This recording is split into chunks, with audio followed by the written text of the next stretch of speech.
안녕하세요. 중위권 전문 입시 유튜버 입시부장관입니다.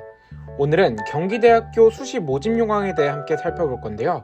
요즘 수시 기간이 본격적으로 다가오면서 저희 컨텐츠에 대한 관심도가 높아지고 있는 게 느껴집니다.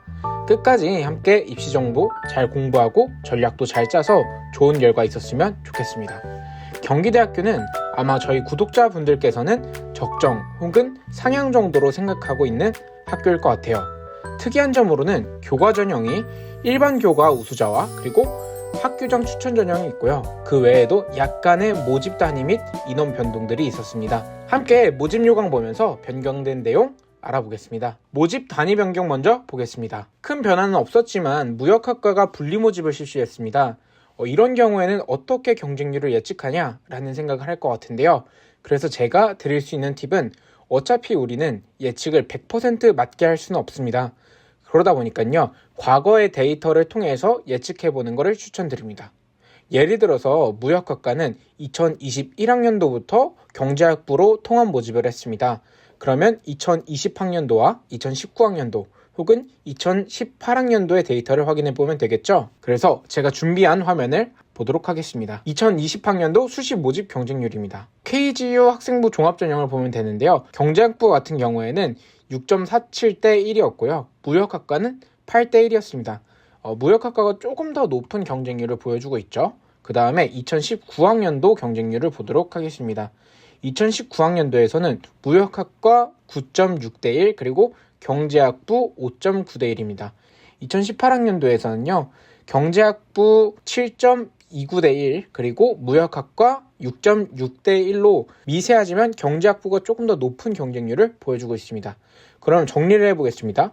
2018학년도에는 0.6대 1 정도 높았고 나머지 2019학년도, 20학년도에는 조금 더 높은 경쟁률을 무역학과에서 보여주고 있습니다.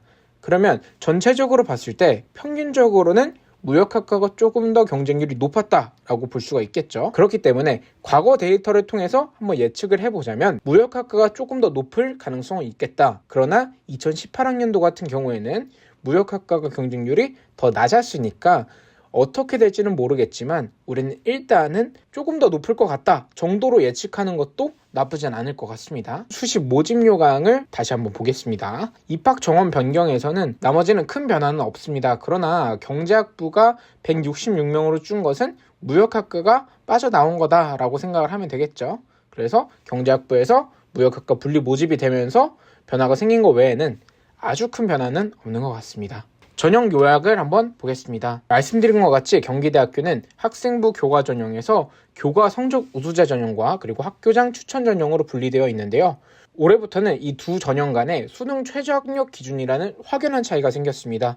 이 부분에 대해서는 변경사항 보면서 다시 한번 이야기하겠습니다. 그 외에 학생부 종합전형에서는 가장 일반적인 방식인 1단계 3배수 그리고 면접 30%인 것을 확인할 수가 있고요. 논술 전형에서도 최저가 없는 것을 볼 수 있습니다. 주요 변경사항을 조금 더 세부적으로 보겠습니다.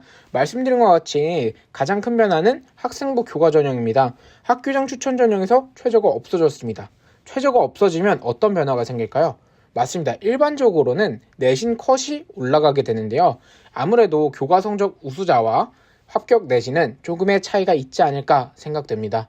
모집 인원에서는 큰 변화는 없기 때문에 추세가 변하거나 하는 느낌은 없었습니다. 진로 선택 과목 환산 기준표 적용을 보면요. C등급부터는 확연한 차이를 두는 것을 볼 수 있습니다. 교과 전형이 최저가 있는 교과 성적 우수자 전형과 최저 없는 학교장 추천 전형이 있다 보니까 재미있는 게 복수 지원 허용 범위에서 나타나는데요. 같은 학생부 교과 전형이더라도 교과 성적 우수자 전형과 학교장 추천 전형은 복수 지원할 수가 있습니다. 제가 생각해본 원서 시나리오로는 경기대학교를 가고 싶어하는 학생 중에서 최저를 맞출 자신이 있는 학생은 교과 성적 우수자를 쓰면 됩니다. 그러나 최저를 조금 더 애매하게 맞출 수 있다 하는 분들은 교과 성적이 조금 남더라도 두 전형을 모두 쓰는 것도 경기대학교 합격 안정성을 높이는 방법이 될 것 같습니다. 전형 일정을 보겠습니다. 학생부 종합전형 면접을 수능 이후에 실시합니다. 가천대학교는 수능 이전 면접을 실시했으니 상반된 배치가 되어 있는데요. 수시 인가경 라인에서 수시 납치를 방지하기 위한 대학으로는 적절한 것 같습니다. 세부 전형별 안내사항을 한번 보겠습니다. 교과 성적 우수자 전형을 보겠습니다. 수능 최저학력 기준을 보면 인문에서는 탐구로 되어 있어서 교차 지원이 가능하지만 자연계열로는 교차는 어려울 것으로 보입니다. 비교과 10%는 출결만 적용하기 때문에 큰 의미는 없을 것 같습니다. 학교장 추천 전형에서는 고교별 추천 인원이 20명인데요. 인원 자체로 봤을 때 소수의 인원만 받을 수 있는 추천은 아니기에 20명이라는 인원 제한으로 큰 변별력이 생길까라는 의문이 듭니다. 학생부 종합으로는 1단계 3배수와 2단계 30%이고요. 학생부 종합 전형에 대해서는 서류 및 면접 평가 방법을 보면서 추가적으로 설명을 드리겠습니다. 학생부 종합 전형에서 서류 평가 방법을 가천대학교와 비교를 해보면 가천대는 인성 40%, 전공적 합성 40%, 학업 역량 20%입니다.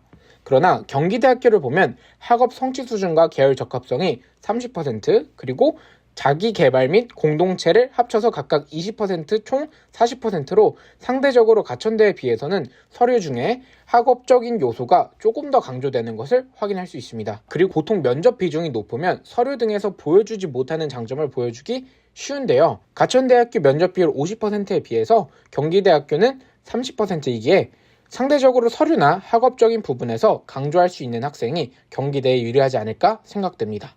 생활기록부 마감은 아직 되지 않았습니다. 세부평가 체크리스트가 나와 있으니까요. 방학 동안에 점검하면서 부족한 부분은 채울 수 있었으면 좋겠습니다. 되게 중요한 건데요. 방학에만 신경을 써도 고등학교 3학년이더라도 생기부의 질이 눈에 띄게 좋아질 수 있습니다. 그러니까요. 체크리스트 보면서 꼭 한번 다시 점검하고 보충하면 좋을 것 같습니다. 오늘 이렇게 경기대학교 수시 모집 요강 함께 보면서 어떤 것들에서 변화가 있었는지와 가천대학교와의 차이점에 중심을 두고 확인했는데요. 경기대학교 학생부 종합을 준비하는 분이라면 방학 동안에 세부 능력 및 특기사항이나 보충할 수 있는 내용들을 찾아서 서류의 경쟁력을 강화했으면 좋겠습니다. 지금까지 중위권 전문 입시 유튜버 입시부 장관이었습니다. 감사합니다.